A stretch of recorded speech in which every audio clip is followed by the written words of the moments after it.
जाना चाहिए। लिहाजा इन हालात के अंदर मुल्जिम दीपचंद की जमानत की अर्जी को नामंजूर किया जाता है। Thank you my Lord. अदालत से मेरी एक रिक्वेस्ट और है। पिछले 2.5 बरस पुष्पा के लिए बहुत तकलीफों भरे गुजरे हैं। अब उसकी उम्र 17 बरस हो चुकी है। इस केस के चक्कर में दर्शन लाल की आर्थिक स्थिति भी बहुत खराब है। वो कर्ज में डूब चुका है और इस सब का कारण है दीपचंद। इसलिए दीपचंद के सिर्फ जेल चले जाने से पुष्पा की तकलीफें खत्म नहीं हो जाती। इसीलिए पुष्पा को कोई मुआवजा भी मिलना चाहिए। माय लॉर्ड, ये तो मेरे क्लाइंट के साथ ज्यादती होगी। दीपचंद के जेल में होने की वजह से उसका सारा काम धंधा चौपट हो चुका है। घर में जमा किया हुआ जो भी पैसा था वो धीरे धीरे मुकदमे और घर खर्च में निकल चुका है। पिछली तमाम बातों को भूलकर मेरा मुवक्किल दीपचंद पुष्पा की मदद के बारे में सोच सकता है, लेकिन कैसे कैसे करे? वो तो सलाखों के पीछे है। एक रास्ता हो सकता है, अगर दीपचंद को रिहा कर दिया जाए तो वो बाहर आकर कुछ काम धंधा, कुछ कमाई करके पुष्पा के हर जाने की रकम अदा कर सकता है। अगर मुल्जिम दीपचंद पुष्पा की भलाई के लिए कुछ करता है तो अदालत उसके केस पर नरमी से गौर करेगी। मुआवजा देने से सजा कम हो जाएगी क्या? दीपचंद मुआवजा देने के लिए हरगिज तैयार नहीं था। केस की सुनवाई शुरू होने तक पुष्पा बदनामी की डर से रिमांड होम में ही रही। इस बीच उसके बच्चे को एडॉप्शन के लिए भेज दिया गया। मामले को सेशन कोर्ट के सामने पहुंचने में पूरे 2 साल लग गए। दीपचंद के खिलाफ इल्जाम था कि उसने 24 जून 1993 के दिन पुष्पा के साथ बलात्कार किया और अगले 5 महीनों तक उसके साथ जबरदस्ती करता रहा। दीपचंद के मुताबिक ये आरोप झूठे थे। सरासर झूठे साहब। मेरा इस लड़की के साथ कभी कोई ताल्लुक नहीं रहा। मैं तो शादीशुदा आदमी हूं। चलो, कागज तो अब सब ठीक हो गए। अब बख्शी की जुबान बंद हो जाएगी। पिछली सुनवाई में तो पीछे पड़ा हुआ था ना कि लड़की की उम्र ज्यादा है और उसकी असली उम्र छुपाई जा रही है, लेकिन आज देखूंगा उसे। आप ही का सहारा है तिवारी जी। हाँ, आपने इसे आज के लिए तैयार तो कर दिया है ना? हम बता दिया, बयान देना है ना? सिर्फ बयान नहीं दर्शन लाल, आज मंजूरी, जिसे कोर्ट में कंसेंट कहते हैं, उस पर बहस होगी। दीपचंद का वकील इससे बहुत टेढ़े बड़े सवाल पूछेगा। दीपचंद और इसके बीच में क्या हुआ उसकी सारी डिटेल पूछ सकता है। कैसे पूछेगा? मैं उसका मुंह नहीं तोड़ दूंगा। दर्शन लाल, अपने आप को काबू में रखो। केस को बिगाड़ देना चाहते हो? और वैसे भी तुम्हें अंदर आने की इजाजत नहीं मिलेगी। लड़के लड़की और इन दोनों के वकीलों के अलावा कोर्ट में आज कोई भी नहीं होगा, समझे? पुष्पा, आज तुम्हें बहुत हिम्मत से काम लेना बेटा। दीपचंद का वकील कहेगा कि तुम्हारा दीपचंद के साथ कुछ चक्कर था, तुम उसको चाहती थी, उसने कोई जोर जबरदस्ती नहीं की और जो कुछ भी हुआ तुम्हारी रजामंदी से हुआ। लेकिन तुम्हें सिर्फ वही कहना है जो तुम पहले भी कह चुकी हो कि तुम्हारे साथ जबरदस्ती की गई। समझ गई ना? तुम सुन रही हो ना मेरी बात? मुझे बहुत डर लग रहा है। मुझे नहीं जाना करा। वापस चला।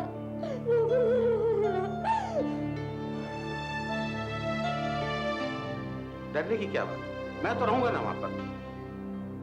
लेकर आइए इसे।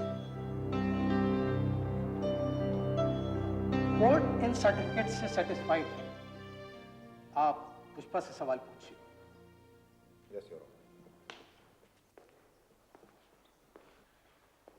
हाँ, तो पुष्पा, तुमने बयान दिया है कि दर्शन लाल की गैर हाजिरी में दीपचंद तुमसे बातें करने की कोशिश करता था, तुम्हारी तारीफ करता था, अक्सर अपने घर की खिड़की से तुम्हें घूरता रहता था। 2-3 बार तो उसने तुम्हें नहाते हुए देखने की भी कोशिश करी। क्या ये सही? तुमने कभी किसी से इसकी शिकायत करी? नहीं। कभी तुमने अपने बापू को इस बारे में बताया? नहीं। नहीं, योर ऑनर, पुष्पा ने दर्शन लाल से कभी दीपचंद की शिकायत नहीं करी, क्योंकि दीपचंद ने कभी ऐसा कुछ किया ही नहीं जिसकी शिकायत की जा सके। मेरा मतलब, सच्चाई ये है योर ऑनर कि नई नई जवानी के जोश में ये पुष्पा दीपचंद पर डोरे डाल रही थी।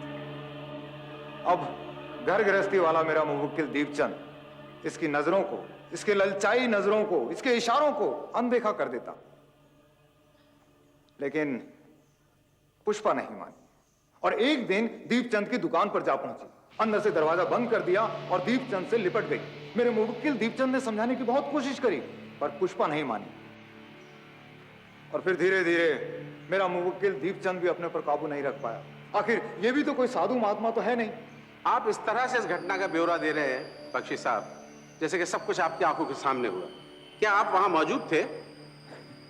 नहीं था, लेकिन मुझे अपने क्लाइंट की सच्चाई पर पूरा भरोसा है। ये एक शरीफ आदमी को बेवजह फंसाने की कोशिश की जा रही है मिलॉर्ड। शरीफ आदमी? योर ऑनर, इस आदमी की शराफत के किस्से गांव का बच्चा बच्चा जानता है। इसके ओछेपन की वजह से गांव की औरतों ने इसके घर में आना जाना बंद कर रखा है। कितनी मरतबा इसके खिलाफ पुलिस में शिकायत भी दर्ज की गई, लेकिन हमेशा पैसा खिलाकर ये आदमी बचता चला आ रहा है। इस आदमी ने इस मासूम बच्ची के साथ बलात्कार किया है, ये एक सच्चाई है योर ऑनर। अगर दीपचंद ने इसके साथ रेप किया था तो ये चिल्लाई क्यों नहीं, आवाज क्यों नहीं लगाई इसने किसी को? बोलो, जवाब दो, चिल्लाई थी कि नहीं? चिल्लाई थी, लेकिन उसने मेरा मुंह बंद कर रखा था। 20 मिनट, आधा घंटा तक तो तुम दुकान में थी, क्या सारा वक्त इसने तुम्हारा मुंह बंद कर रखा था? मैं डर गई थी, मुझे होश नहीं रहा था। झूठ, एकदम झूठ। तुम डरी नहीं थी, तुमने आवाज इसलिए नहीं लगाई क्योंकि तुम्हें अच्छा लग रहा था। योर ऑनर, उस दिन और उस दिन के बाद इन दोनों के बीच में जब भी शारीरिक संबंध बने, पुष्पा की मनमर्जी से बने, ना कि दीपचंद की जबरदस्ती से। योर ऑनर, बच्चा ठहर जाने के बाद जब दर्शन लाल को इस बात का पता चला तो उसने मौके का फायदा उठाने की सोची। मेरे मुवक्किल दीपचंद पर जो भी इल्जाम दर्शन लाल ने लगाए हैं वो सिर्फ और सिर्फ पैसे के लालच में लगाए।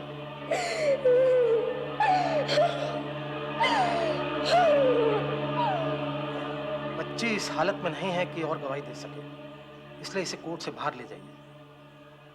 कोर्ट की कार्रवाई अगली तारीख तक के लिए मुलतवी की जाती है। अरे चाचा, एक बार नहीं 1000 बार कहूंगा, अपनी लौंडिया की दलाली कर रहा है तो लौंडिया के दलाल है अपना ये। क्या है सवाल के बाद में विदात कर दो। इतनी इज्जत वाला और लूट के मारा। ये इसको देखो चाचा, अब देख लूंगा मैं तुझे। इतनी इज्जत वाला को डूब के मर जाता कहीं। मेरी लौंडिया जगह जगह मुंह डाल, मेरी तब काम ही नहीं इज्जत। छूटे पड़ेगा तो लिहाज करा कर। चुप कर तो। बेचारी पुष्पा पता नहीं कौन से जन्मों का फल भुगत रही है। भगवान जाने कैसे गुजरेगी उसकी ये पहाड़ जैसी जिंदगी। अरे तू कब से उसकी सखी बन गई? इतनी ज्यादा हमदर्दी है तो चली जाओ उसके साथ, मुझे कोई फर्क नहीं पड़ने वाला। लुगाइयों की कमी नहीं है मेरे पास।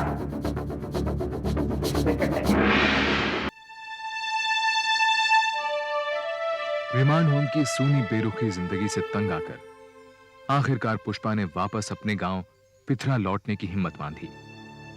देखो देखो पुष्पा आ गई।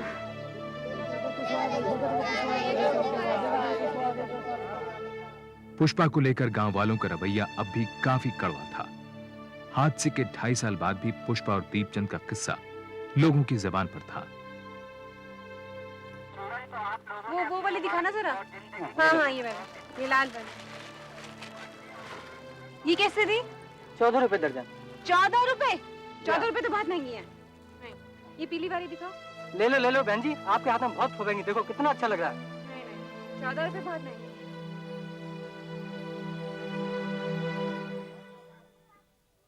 अरे ये क्या कर रही है? ला दे मुझे, चला। अब कौन लेगा इन्हें? सत्यानाश कर दिया ना। पैसे हैं मेरे पास। अरे पैसे कौन बात कर रहा है? बेचारे दीपचंद को तो तुमने कचहरी में दे दिया, वो तो पैसे देने से रहा। क्या कोई नया फंसा है?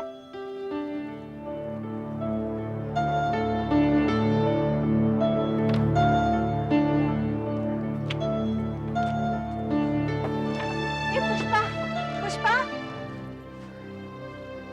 मन खराब मत कर अपना। इनकी बातें सुनने की आदत डाल ले, नहीं तो जिंदगी नहीं कटने वाली तेरी। यही चूड़ियां चाहिए थी ना तुझे? अच्छा अब मैं चलती हूँ। हाँ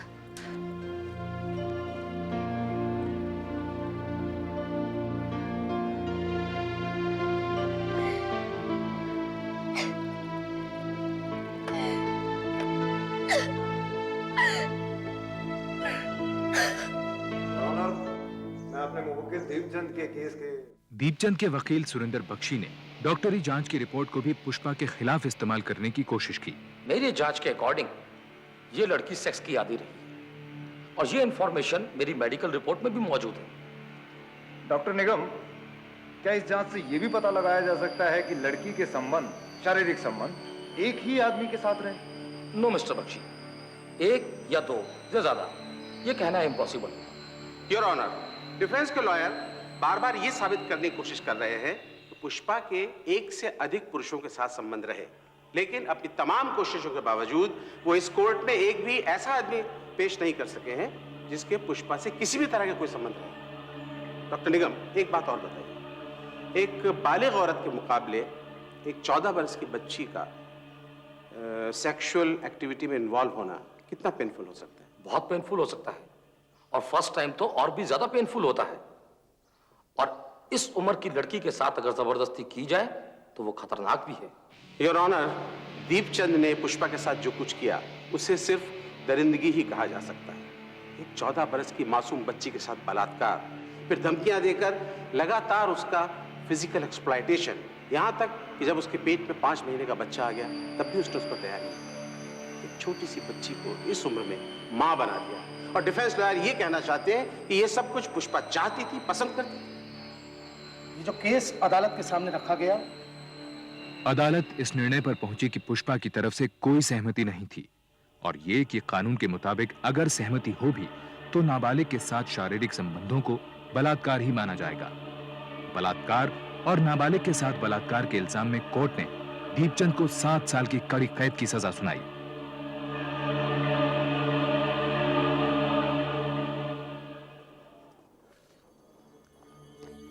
निकल गई सारी हेकड़ी, परसों सड़ेगा जेल में। भैया बहुत पैसे खिलाए इसने, ऊपर नीचे सब जगह। 3-4 लाख तो वकीलों को ही खिला दिए होंगे, और बचा नहीं। बचा नहीं। अब मैंने भी कसम खा रखी थी, छोड़ूंगा नहीं साले को। बात पैसे की हेकड़ी दिखाता था ना, मैंने जमीन बेच दी। पुष्पा तेरे लिए मैं कंगाल हो गया। आइए गांव वाले, अब साले हंसते हो कि मैंने दामाद को जेल भेज दिया। सब पे केस कर दूंगा मैं।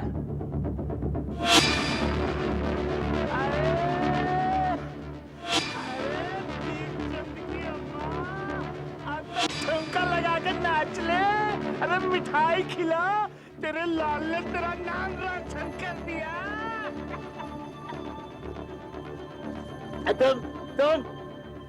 तुम सारे खड़े खड़े क्या देख रहे हो? तमाशा हो रहा है? हो गया तमाशा, अब जाओ खेले कूदो नाचो।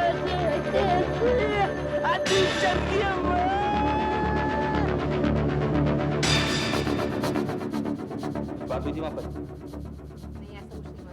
चल 10 को पीले दे देगा। दीपचंद ने सेशन कोर्ट के फैसले के खिलाफ हाई कोर्ट में अपील कर दी। अब कोर्ट कचहरी की भागदौड़ सुनीता की जिम्मेदारी थी। उससे क्या मेरा दम घुट रहा, साले एक से एक चोर डकैत भरे पड़े हैं यहाँ पर। तो तू कौन सा किसी से कम है? क्या बकवास कर रही? क्या गलत कहा है मैंने? पुष्पा जैसी कम उम्र की लड़की के साथ मुंह काला किया तूने। जो मुझसे पूछ तो तू चोर डकैतों से भी क्या गुजरा है? मर्द हूँ तेरा मैं। ना मर्द है तू, ना मर्द। जो मर्द होता तो अपनी इज्जत का ख्याल रखता। पूरे गांव में जात बिरादरी तक में बात फैल चुकी है, किसी से भी आंख मिलाते शर्म आती है। अरे इतनी शर्म आ रही है तो जाके डूब मार कहीं पे, फांसी लगा ले, मेरा पीछा छोड़। वो भी कर लेती, पर छोटे छोटे बच्चे हैं मेरे, उन्हीं की खातिर जिंदा हूँ। उन्हीं के कारण कोर्ट कचहरी में चक्कर काटती फिरती हूँ। तेरा क्या विश्वास? तू तो यहाँ बैठा रोटियां तोड़ेगा और वो बाहर भूखों मरेंगे।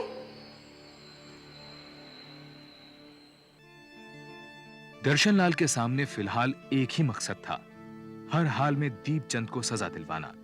दूसरी ओर बुआ पुष्पा की उजड़ी हुई जिंदगी को फिर से संवारने की कोशिश कर रही थी। बुआ ने कई जगह रिश्ते की बात चलाई, लेकिन लोगों ने पुष्पा के चरित्र पर उंगली उठाकर साफ इनकार कर दिया। आखिरकार बुआ ने एक परिवार को बातचीत के लिए मना ही लिया। दर्शन लाल जी, हम आपकी लड़की से कोई एतराज नहीं कर रहे। अब जो हो गया सो हो गया, उसमें इस बेचारी का क्या दोष है? हमारी पुष्पी बहुत सियानी है, सारे घर का कामकाज यही संभालती है। हमारे घर में काम है ही कहाँ। अरे ये तो राज करेगी, राज। हाँ वो घर की बात तो कर ले। मेरा लाल। वो पैसे की बात तो हो गई, अब मेरा है घर कच्चा, जरा उसे भी पक्का करवा ही दो। खर्चा ज्यादा हो रहा है दर्शन लाल जी। आजकल छोटी मोटी शादी में भी 5-10 लाख तो लग जाता है। हम कोई आपसे ज्यादा तो नहीं मांग रहे। अजी 51,000 रुपया टीका करने को लोग तैयार बैठे हैं। ये तो पुष्पा की बुआ की कहने की वजह से हम लोग आ गए। और फिर तुम्हारी लड़की कुंवारी भी तो नहीं है, बच्चा भी तो जन चुकी है, सारा जहान जानता है। उधर दीपचंद के हाईकोर्ट में अपील करने के बाद तिवारी को लगा कि केस लंबा खिंच सकता है। केस को मुकाम तक पहुंचाने का तिवारी को एक ही रास्ता नजर आ रहा था। वो इस बारे में बात करने के लिए दर्शन लाल के घर जा पहुंचे। पुष्पा चाय लिया। कुछ पैसे की मुआवजे की बात चली? अब बहुत लोगों ने करी थी मुआवजे की बात, पर दिल नहीं माना। गरीब जरूर हैं, पर अपनी इज्जत आबरू की कीमत नहीं लगाएंगे। एक बात ठंडे दिमाग से सोचो दर्शन लाल, मुआवजा लेने में कोई बुराई नहीं है। छोड़ो तिवारी जी, कुछ और बात करो। यहाँ तक तो गाड़ी खींची लाया हूँ, हाई कोर्ट में भी लड़ लेंगे, मुआवजा नहीं लेंगे। तो मेरी बात समझ नहीं रहे हो दर्शन लाल।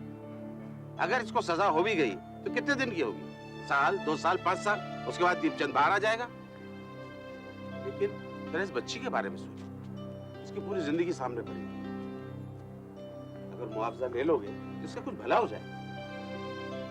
सुरेंद्र बख्शी ने अपने मुवक्किल दीपचंद की जमानत की अर्जी हाई कोर्ट के सामने रखी, लेकिन पुष्पा के वकील दीनदयाल तिवारी ने इसका जोरदार विरोध किया।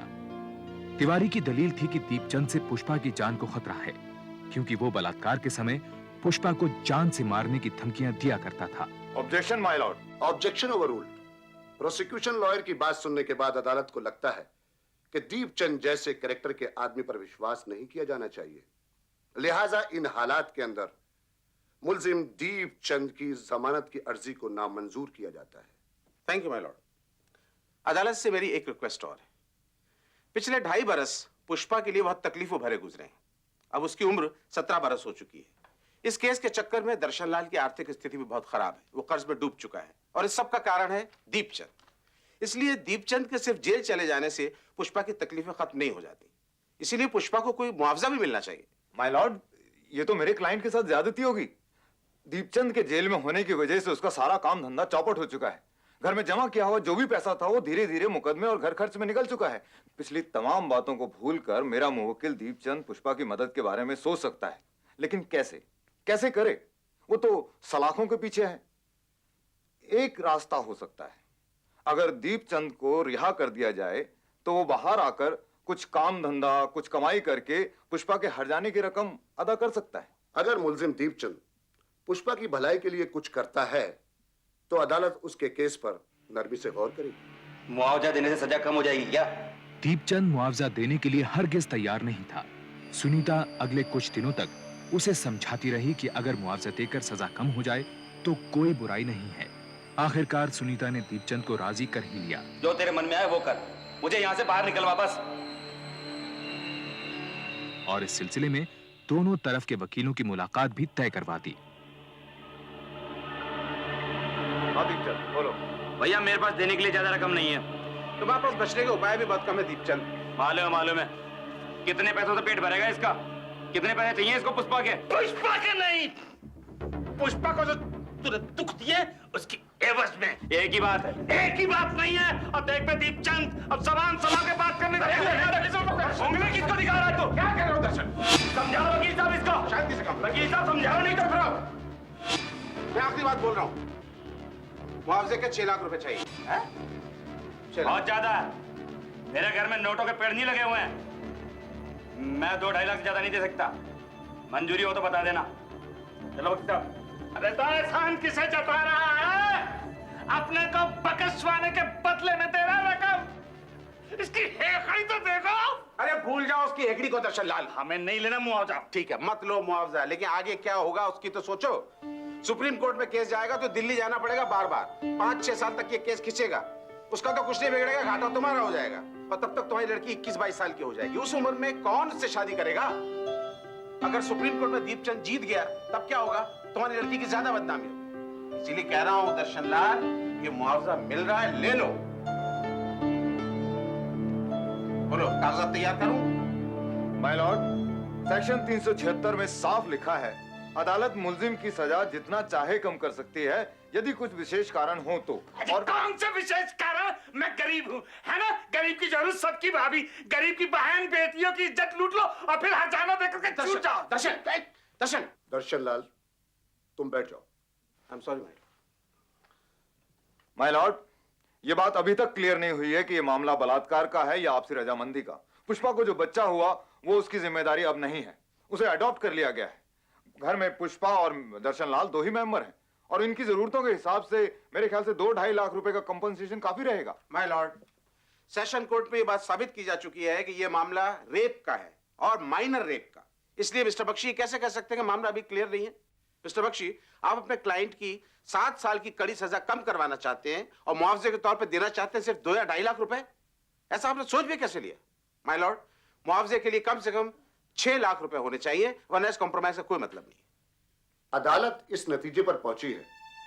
जज का मानना था कि जब पहली बार दीपचंद और पुष्पा के बीच शारीरिक संबंध बने तो ऐसा हो सकता है कि उसमें पुष्पा की सहमति रही हो, इसलिए दीपचंद के खिलाफ धारा 342 के तहत कोई मामला नहीं बनता। लेकिन पुष्पा क्योंकि उस वक्त नाबालिग थी, इसलिए चाहे उसकी सहमति हो या ना हो, उन शारीरिक संबंधों को सेक्शन 376 के तहत बलात्कार ही माना जाएगा। कोर्ट ने मुआवजे की रकम 4 लाख रुपए तय की और दीपचंद की सजा को 7 साल से घटाकर 6 महीने कर दी।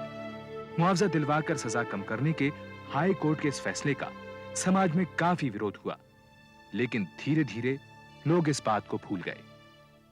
सर्वे देवताभ्यो नमः, सूर्य देवताभ्यो नमः, चंद्र देवताभ्यो नमः, भौम देवताभ्यो नमः, बुद्ध देवताभ्यो नमः। मुआवजे की रकम का एक बड़ा हिस्सा पुष्पा की शादी पर खर्च हुआ, ताकि शादी हो जाए तो जल्द से जल्द पुष्पा पिथरा गांव से दूर चली जाए। देवताभ्यो नमः, बृहस्पति देवताभ्यो नमः, शुक्र देवताभ्यो नमः, शनि देवताभ्यो